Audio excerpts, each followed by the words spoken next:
wave, yeah. I been flexing, got it, get it. I be working, no kidding. Pockets flooded, hella chickies. I got bitches willing, beaming. Hey, nigga, all I rock is gold. Yeah, diamonds water like I'm on a boat. Get the packing, it's already sold. Yeah. Welcome back, having internet troubles. We're gonna pick up where we left off. Fishy, I made you a mod again, so enjoy your mod powers. I was already up to 5 likes on the last video, so try to see if we can get back there.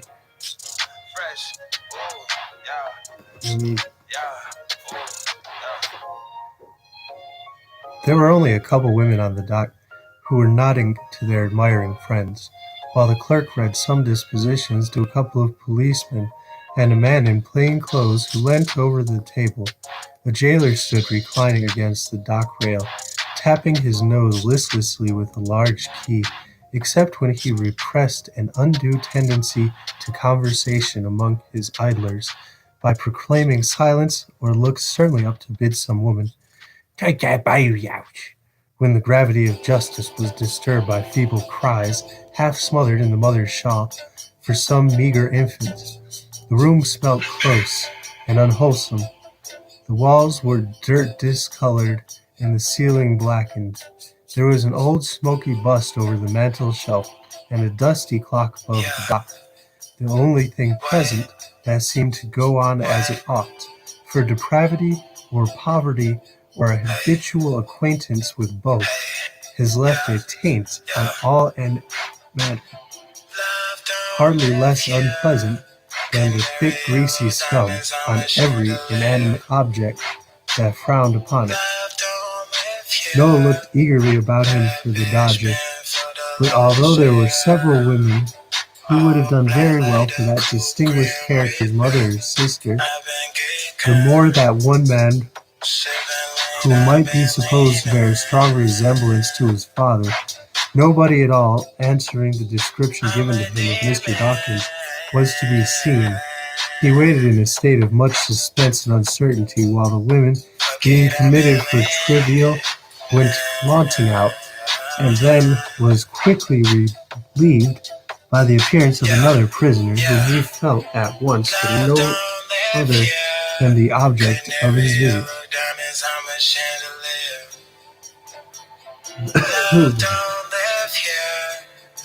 It was indeed Mr. Dawkins, who, shuffling into the office with the big coat sleeves tucked up as usual, left his hand in his pocket, and his hat in his right hand, proceeded to the jailer with a rolling gait altogether indescribable, and taking his place in the dock, requested an audible voice to know what was placed that air disrespectful situation for. "Hold your tongue, you," said the jailer. "I'm an Englishman, ain't I?" rejoined the Dodger. "Where are my privileges?" "You get your privileges soon enough," retorted the jailer. "Put pepper on them." "Your civil Secretary of State for the Home Affairs is going to say everything's a Christhefre account," replied Mr. Dawkins. "Now then, what's his hair business? What is his baby's face is supposed to this minute or fair? Then you'll have to keep reading whatever you paper. For of course there's a Bible with a gentleman in the city. He's on the radio Broadway, and we're in punctual and business matters. You go away before I get to give my time. Then perhaps he'll read one of his accidental dummies against him as kept me away. Oh, certainly not."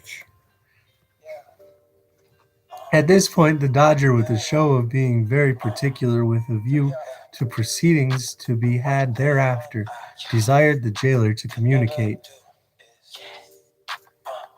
"The names of them two foils as we saw the bench," which so tickled the spectators that they laughed almost heartily as Mr. Bates could have done had he heard the request. "Sure ye say," cried the jailer. What is this? inquired one of the magistrates. Oh, pickpocket in case, your worship. Has the boy ever been here before? He ought to have been many times, replied the jailer. He's been pretty well everywhere else. I know him well, your worship.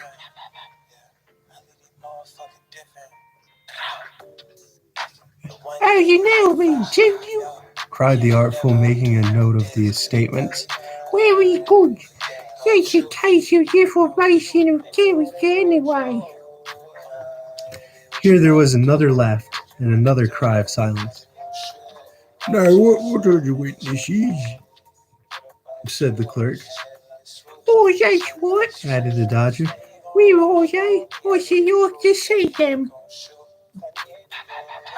This wish was immediately gratified, for a policeman stepped forward who had seen the prisoner attempt the pocket of an unknown gentleman in the crowd, and indeed take a handkerchief thereto from, which, being a very old one, he deliberately put back again, after carrying it on his own countenance.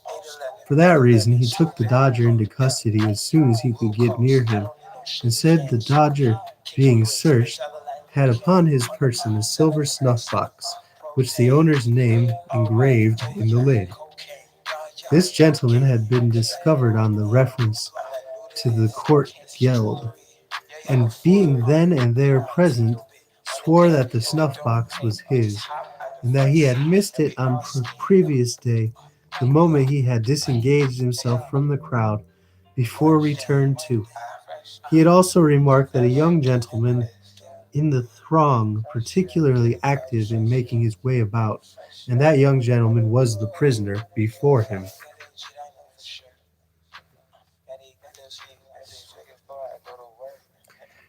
Have you anything to ask this witness, boy?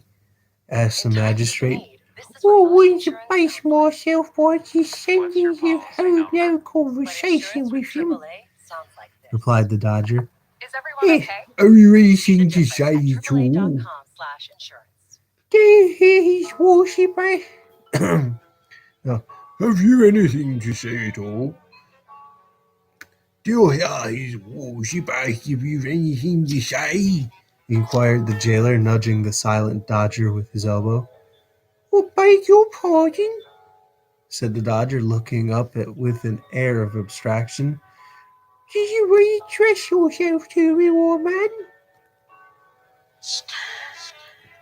I never seen such a young vagabond, your worship, observed the officer with a grin. You mean to say anything, you young saver? No, replied the Dodger. Not here. For the sake of shop for justice. Besides which, returning to breakfast this morning was the worst president of the House of Commons. Was also have something to say elsewhere. And so will he. And so we're a very numerous, respectable circle of acquaintances, and making great voice that never been born was a good development to hang them up to their own hatpins.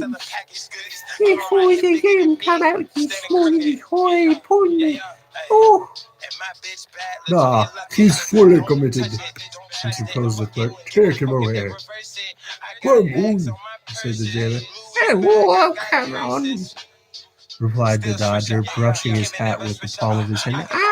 To the bench. It's no use looking frightened. I will show you the words you got a hopeful for it. You're paying for this, my fine fellows. I wouldn't be self-sudden.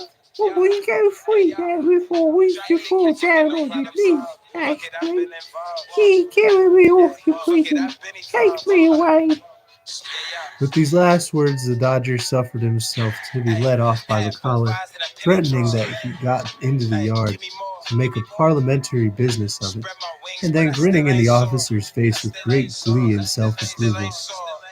Having seen him locked up by himself in a little cell, Noah made the best of his way to where he had left Master Yates, After waiting here some time, he was joined by that young gentleman, who had prudently abstained from showing himself until he had looked carefully abroad from a smug retreat, and ascertained that his new friend had not been followed by any important person. The two hastened back together to bear to Mr. Fagin the animating news that the Dodger was doing full justice to his bringing up and establishing himself a glorious reputation. Okay, so I just wanted to finish that chapter for real. Now we are on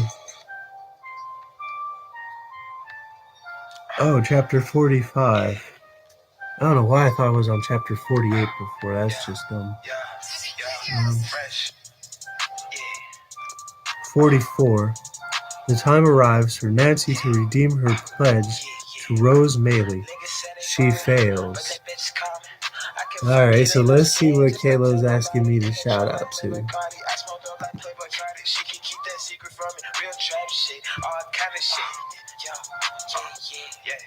Niggas said they burn, yeah, they bitches come. I can fuck it, ain't no scared. Just don't tell nobody. In the trap like Playboy Cardi. I spoke dope like Playboy Cardi. She can't keep that secret from me.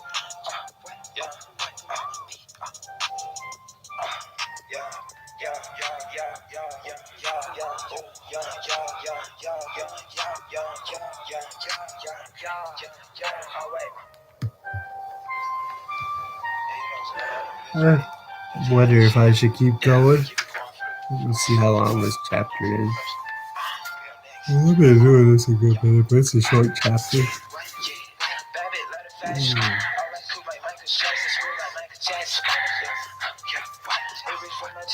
So, the time arrives for Nancy to redeem her pledge to Rose Maley. She fails.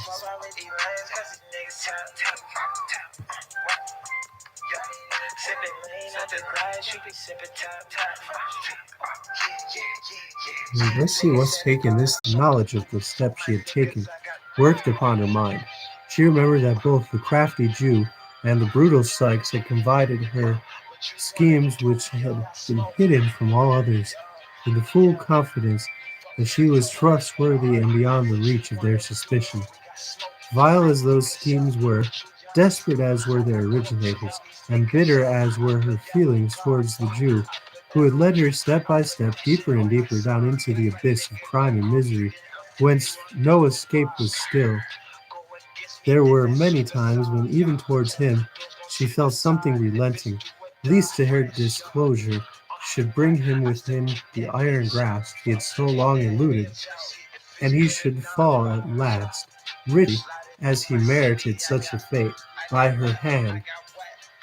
But these were mere wanderings of a mind unable wholly to detach itself from the old companions and associates, though unable to fix itself steadily on one project, and resolved not to be turned aside by any consideration.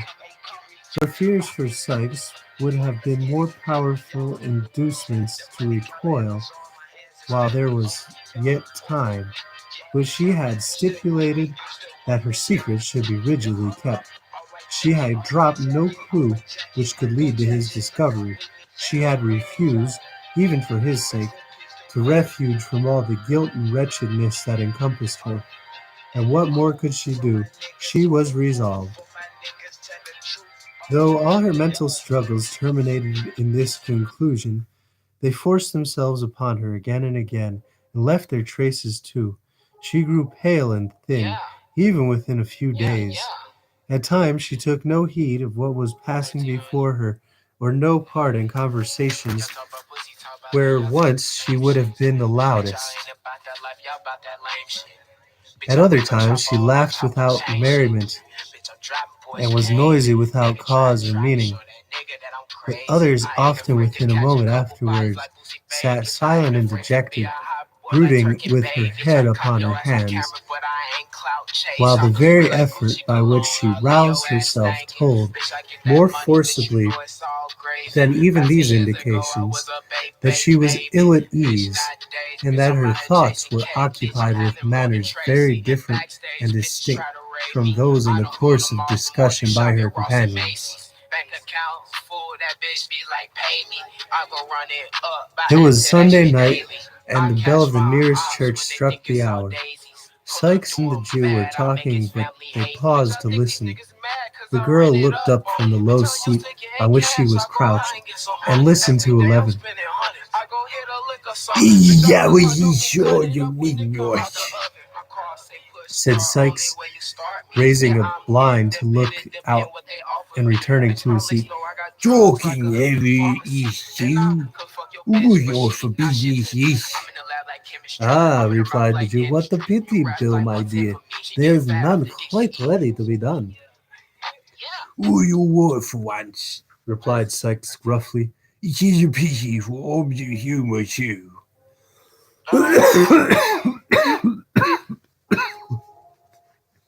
The Jew sighed and shook his head despondingly. We must make up for lost time when we've got things into a good time. I know all that, said Sykes. "We was right after all you always got. I see you good time. You warrior, said Sykes. That's the way to talk, my dear, replied the Jew, venturing to pat him on the shoulder. It does me good to hear you. "Enjoy you good judges," cried Sykes. "We so British." laughed the Jew as if he were relieved by even this concession. You think to like yourself tonight, Bill. Quite like yourself. "Oh, you fool yourself with you lazy we've held your cure my shoulders, so take it away." said Sykes, casting off the Jew's hand. Makes you nervous, Bill. Reminds you of being Ned, does it? said the Jew, determined to not be official. "We always made big dead boys and devil," returned Sykes. "You never was as you mean with your faces, yours. Oh, yes, because your daughter, you're supposed is niggly and grizzle and bees boys in time.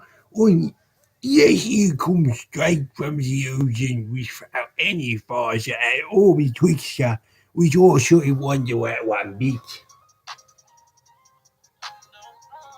Fagin offered no reply to this compliment, but pulling Sykes by the sleeve, pointed his finger toward Nancy, who had taken advantage of the forgiving conversation, put on her bonnet, and was now leaving the room.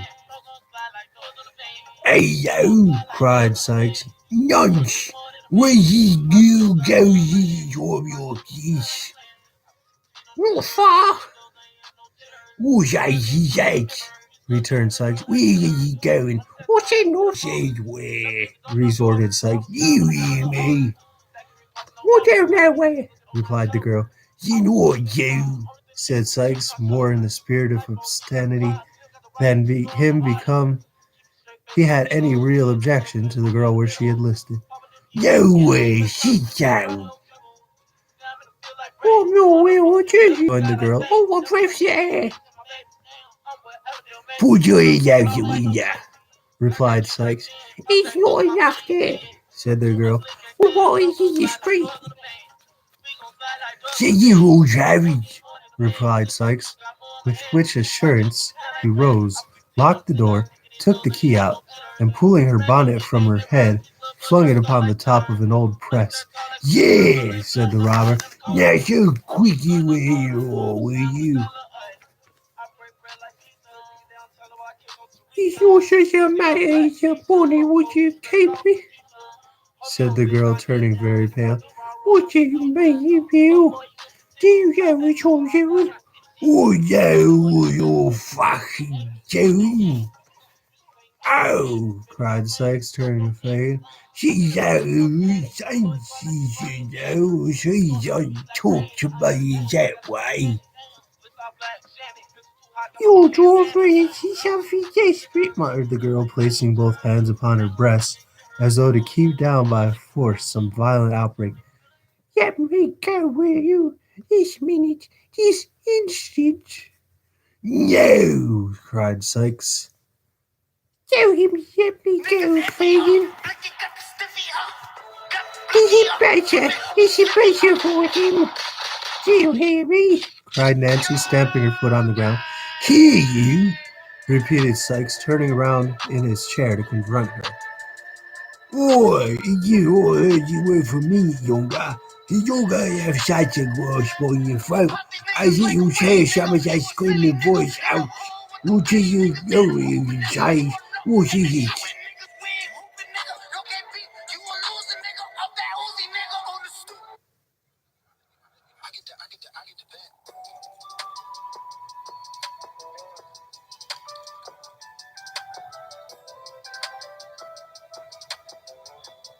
I don't know why Chris is having a hard time playing his stuff exclusively.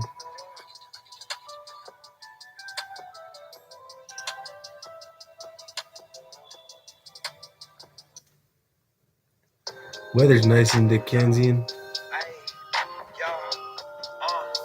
Bad little bitch tryna take a pic fly. Just to post it on the ground. I ain't cool with it flies. Yeah, 1300 shit it is. I love you, concept. We lit. Yeah. Ay, keep that shit to your fucking self. Oh yeah. I don't do no friends. You probably rock with your white bitch. She do cocaine and she Repeated Sykes, turning around in his chair to confront her. Oh, you will hear you will have a minute younger. You do will have a lip on your throat and your chair after screaming voice out. Boys come over to you, Jay. What is it? Let me go.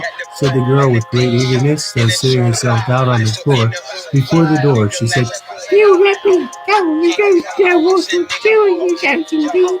For only 1 hour, you do. Put me himself one more one. cried Sykes, seizing her roughly by the arm. What don't think this girl started raving mad? You're till you let go of me. You're till you let me go. Never. Screamed the girl. Sykes looked on for a minute, watching his opportunity, and suddenly pinning her hands, dragged her, struggling and wrestling with him by the way, into a small room adjoining, where he sat himself on a bench, and thrusting her into a chair, held her down by force. She struggled and implored by turns until 12 o'clock had struck, and then, wearied and exhausted, ceased to contest the point any further. With a caution backed by many oaths to make no sense efforts to go out that night, Sykes left her no recover at leisure and rejoined the Jew. Well, Said the housebreaker, wiping the perspiration from his face. what a precious strange gal that is. Hey, you may say that, Bill, replied the Jew thoughtfully. You may say that. What did she take you head to go out to your for? Do you think? Said Sykes. Come, you should know better than me. What does it mean? Obstinacy. Women's obstinacy, I suppose, my dear, replied the Jew, shrugging his shoulders. We all suppose it is. Growled Sykes. All thought I had changed it. Was she bad as ever? Weiss, said the Jew thoughtfully. He never had done it like this for such a little cause. Your lord, all think she's got a touch of that fever beyond yet, and this won't come out, I. Likely enough, replied the Jew. Oh, yes, a little blood without trembling, doctor. If she took that way again, said Sykes.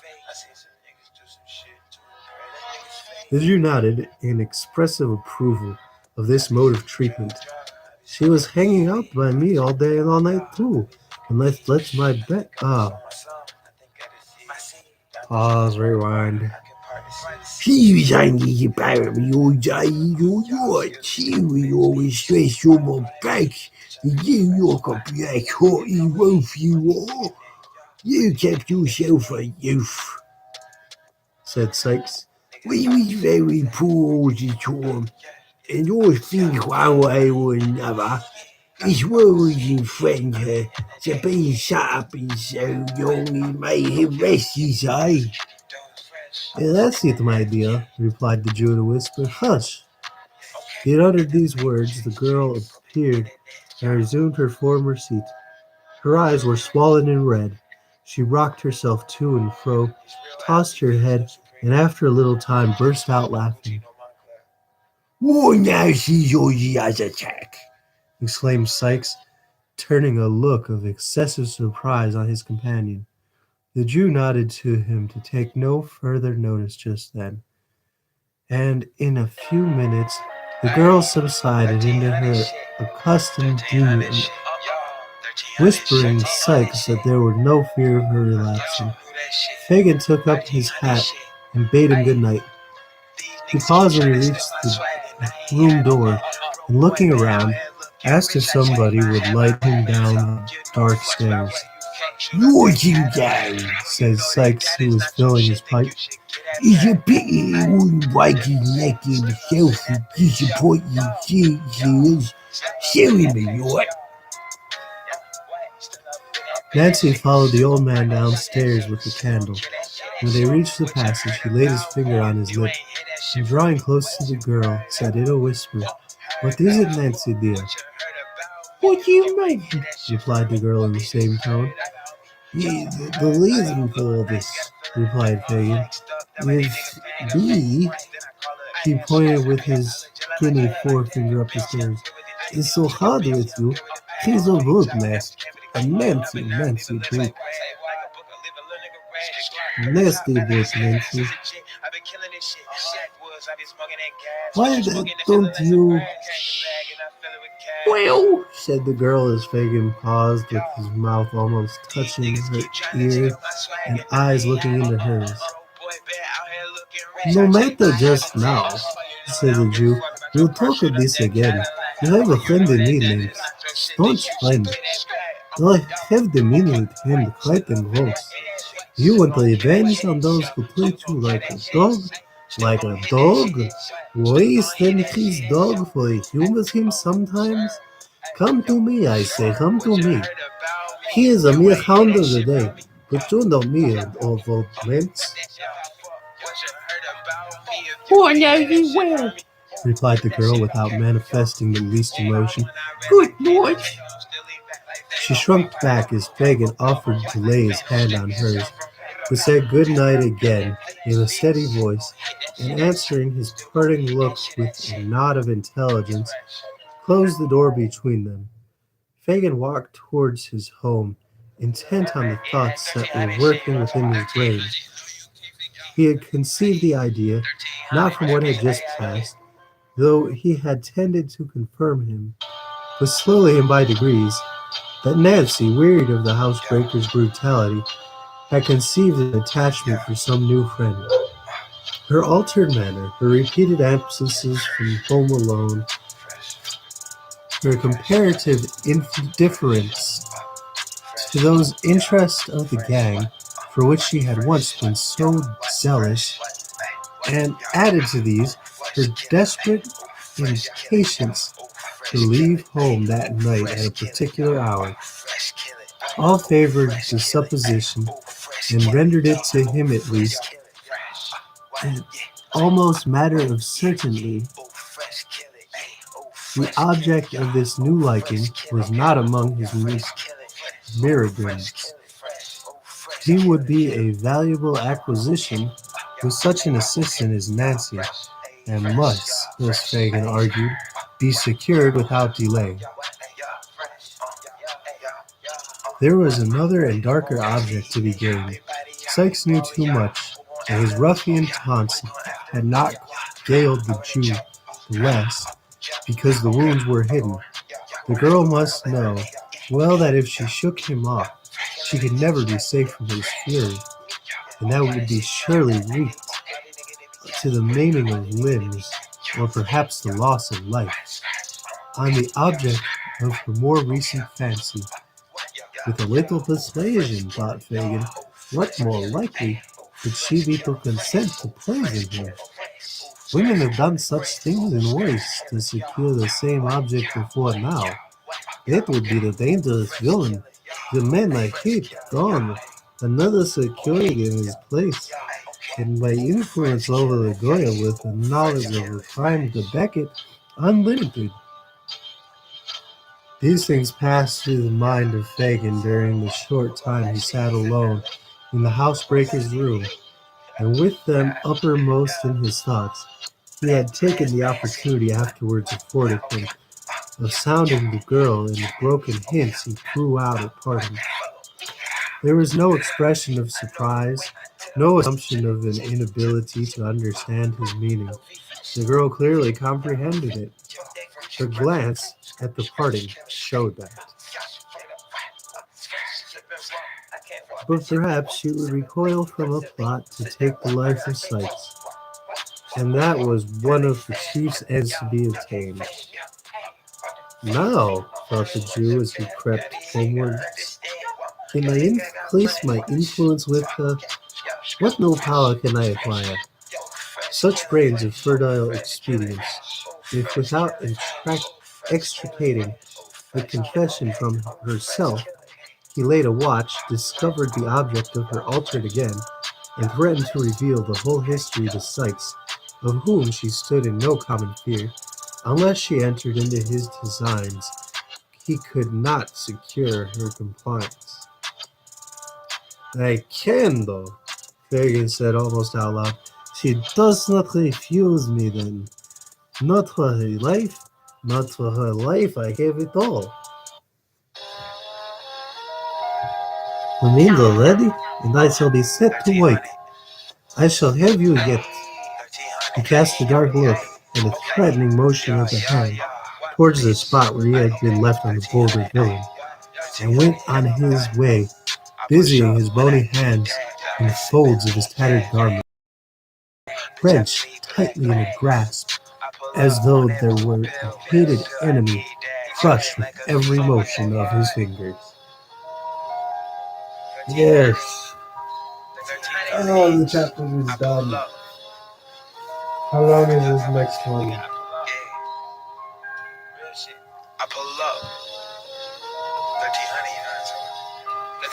1300, I pull up when I need One more chapter. Oh, one more chapter for Taylor and Sushi. Okay, well up on that red pill. Fuck a blue pill. Bitch, I need that. Okay. Okay, I pull up when I need that. I need that. Fuck when these niggas hate shit. But these niggas still participate. Okay, they still pull up diamonds when they shake that I hate. That's that shit I can't take. Oh, I think I'm just gonna do one more of these streams like this to try and get it all finished tomorrow, maybe. I say maybe though. Smoking gas, going right to the face. Fuck what they heard about me. Fuck what they heard about me. That's what they heard. Yeah, they're honey sipping lean.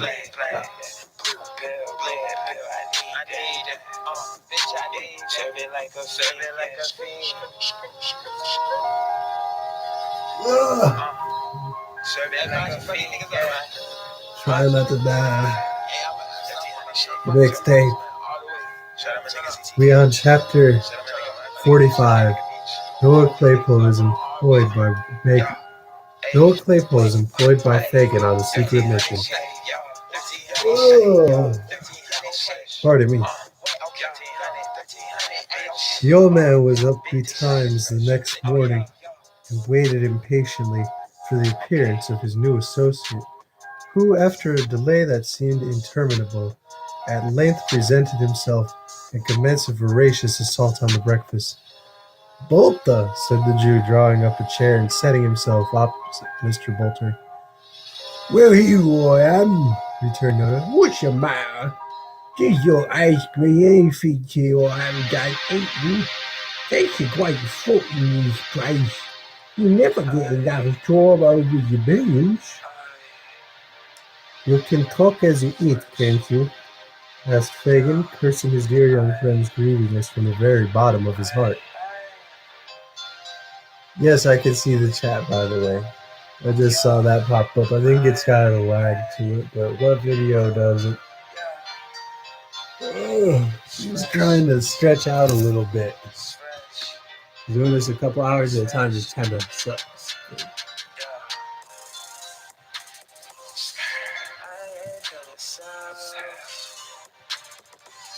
Oh, yes, you can talk. You'll get on better when you talk, said Noah, cutting a monstrous slice of bread. We try it. Out, said Fagin. I sent out this morning with the other young woman because I wanted us to be alone. Oh, said Noah, always you ordered to make some buttered toast, please. He'll talk away. He won't interrupt me. There seemed indeed no great fear of anything interrupting him, as he evidently sat down with the determination to do a great deal of business. You did well yesterday, my dear, said the Jew. Beautiful. 6 shillings and 9 pence halfpenny on the very first day. The kitchen laid a fortune to you.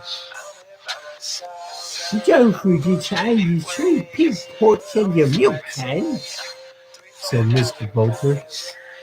No, no, my dear, replied the Jew. The pink pots were great strokes of genius, but the milk can was a perfect masterpiece.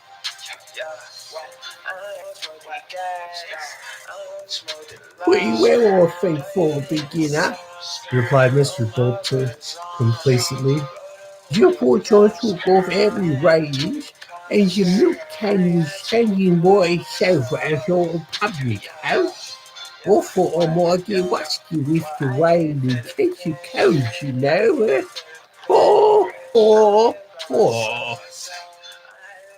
The Jew affected to laugh very heartily, and Mr. Bolter, having had his laugh out, took a series of large bites, which finished his first hunk of bread and butter, and assaulted himself with the second. I want you, Bolter, said Fagin, leaning him over the table, to do a piece of work for me, my dear, and with great care and caution. What say? Rejoined Bolter. Don't you go showing me in danger. It's only means any more of your police officers.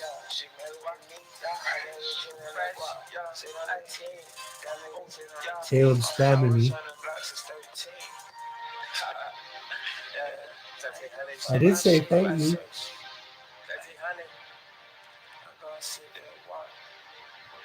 Yeah, spamming like a rough. 1300, 1300. Wait, yeah, 1300 over. Here's the fresh with the dollar sign for this. Fuck what these niggas talking about, be honest. 1300 shit. On some new shit. Niggas in 2019, I'm in 31, 33. He has not even the smallest danger in it, not the very smallest, said the Jew. It's only to dodge a woman. An old woman, demanded Mr. Bolter. A young one, replied Fagin. Walking you that pretty well on now, said Bolter. What was the way you cunning sneak when you always at school? What you want to dodge it for?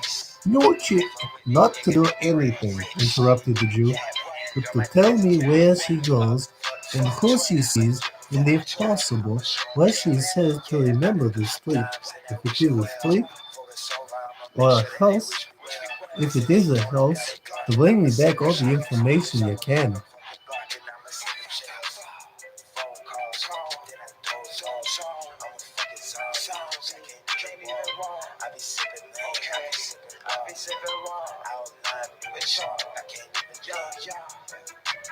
What do you give me? Asked Noah, setting down his cup and looking at his employer eagerly in the face.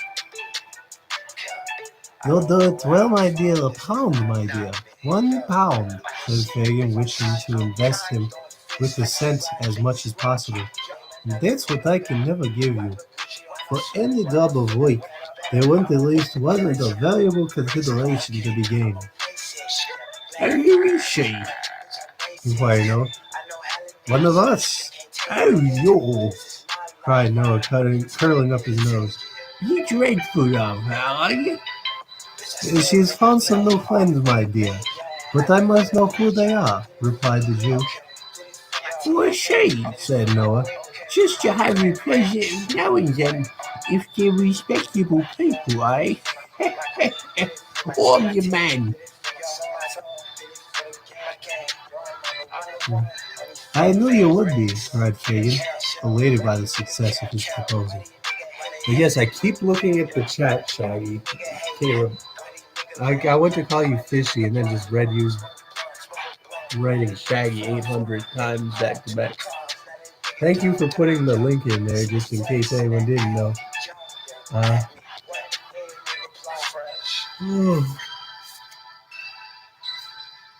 We're coming up on the end, so if you got anything you'd like to tell me, Caleb Smiley, then tell me now, I guess. So we'll be done for the day here in about a page and a half. Of course, replied Noah. Where is she? Very more to wait for her. Where am to go? Oh, that, my dear, you shall hear from me. I'll point her to you the proper time, said Fagin. You'll keep ready and leave the rest to me. That night, and the next again, the spy sat booted and equipped in his carter's dress, ready to turn out at a word from Fagin. 6 nights passed, 6 long, weary nights, and on each, Fagin came home with a disappointed face, and briefly intimated that it was not yet the time. On the 7th he returned earlier, and with an exultation he could not conceal. It was Sunday. She goes aboard tonight, said Fagin, on the right errand, I'm sure, for she has been alone all day, and that man she is afraid of will not be back much before daybreak. Come with me, quick. Noah started up without saying a word, for the Jew was in a state of such intense excitement that it infected him. They left the house stealthily, and hurrying through a labyrinth of streets, arrived at length before a public house, which Noah recognized as the same which he had slept on the night of his arrival in London. It was past 11 o'clock, and the door was closed. It opened softly on its hinges as the Jew gave a low whistle. They entered without a noise, and the door was closed behind them. Scarcely venturing to whisper, but substantiating dumb show for words, Fagin and the young Jew who had admitted them, pointing there to a pane of glass to Noah, had assigned to him to climb upstairs and observe the person in the adjoining room. Is that your woman? He asked, scarcely above his breath. The Jew nodded yes. I can't see her face well, whispered Noah. She is looking down that the candle is behind her. Stay there, whispered Fagin. He signed to Barney, who withdrew in an instant. The lad entered the room adjoining, and under pretense of snuffing the candle, moved it to the required position, and speaking to the girl, caused her to raise her face. I see her now, cried the spy. Plainly? Asked the Jew. I should know her among 1,000. He hastily descended as the room door opened, and the girl came out. Fagin drew behind him a small partition which was curtained off, and they held their breaths as she passed away within a few feet of their place of concealment, and emerged by the door at which they had entered. Haste, cried the lady who held at the door. down. Oh, sorry. Haste, cried the lad who held the door. Down. Noah exchanged a look with Fagin and darted out. To the left, whispered the lad. Take the left hand and you'll want to keep to the other side. He did so, and by the light of the lamp saw the girl's retreating figure already at some distance before him. He advanced as near as he considered prudent, and kept on the opposite side of the street, the better to observe her motions. She looked nervously round twice or thrice, and once stopped to let two men who were following close behind her pass on. She seemed to gather courage as she advanced, and to walk with a steadier and firmer step. The spy persevered with the same relative distance between them, and followed with his eye upon her. Which leads us to chapter 46, The Appointment Kept. I'm trying to see because if it's short, it's not short. It's not long, but I'm just not feeling it, so. Yes, everybody sub to Caleb Smalley because he's awesome. And we're trying to get him to write more short stories. Subscribe to Christhefre with a $sign. You can find him on SoundCloud.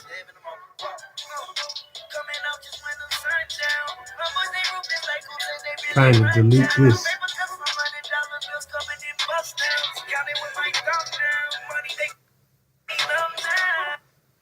I hate the fact that it keeps trying to go to people who are licensed. But Lil Uzi is weirdly good nowadays. He did not used to be this good. So again, shout out to Christhefre with a $sign instead of an S. Shout out to the Cost of Living Thoughts. And huge shout out to Against the World G.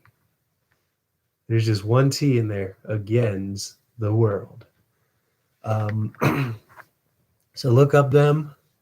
Look up Caleb Smalley. Look up.